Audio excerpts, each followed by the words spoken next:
तो मैं आज आपको कहानी सुनाता हूँ दो भाइयों की। ये है चनकू राम। और ये बहुत तत्परता से काम करते थे दिन भर, और जो कमाई मिलती थी उसको उनका गुजर बजर चलता था। लेकिन बात कमाई की नहीं है, बात है उनके तत्परता के साथ साथ मनोरंजन के साधन की।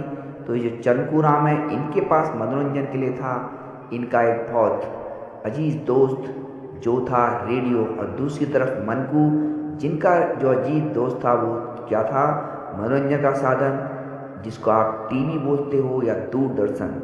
अब बात कंपैरिजन की जाए, क्या किसके कितने फ़ायदे कितने नुकसान हैं। एक तरफ तो चंदू राम है जो मनोरंजन के साधन के लिए रेडियो का प्रयोग करते थे, नई नई जानकारियाँ एकत्रित करते थे, सुबह भजन सुनते थे 6 बजे, उसके बाद काम पे चल जाते थे और शाम को आते थे मनोरंजन के साधन के साथ कृषि दर्शन और समाचार, और उसके साथ साथ इंटरनेशनल अपडेट या राजनीतिक विषय पर भी चर्चा हो जाती थी।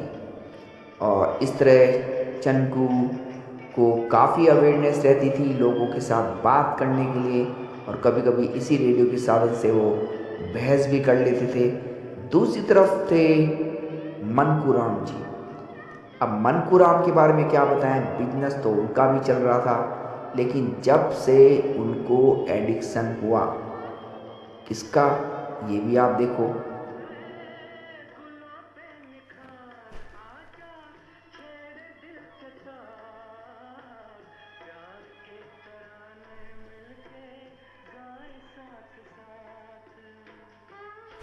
और जब से एडिक्शन हुआ मनकू को इस टीवी का, उनका जो बिजनेस था वो भी धीरे धीरे ठप होने लग गया। रीज़न था कि उन्होंने इस मनोरंजन के साधन को एक हैबिट बना लिया, बैड हैबिट या जिसको कह सकते हो एडिक्शन।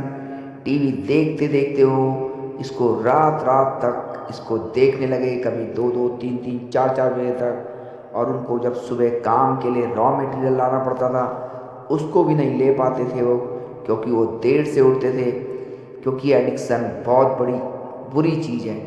तो ये एक तरह से आप समझ लो दो भाइयों की कहानी, दोनों मनोरंजन के साथ जुड़े, लेकिन एक बहुत प्रगति करता रहा रेडियो के साथ साथ, दूसरा भाई मंटू वो दूरदर्शन या टीवी के साथ जुड़ा और प्रगति की बजाय अवगति या उसका पतन पतन होता रहा।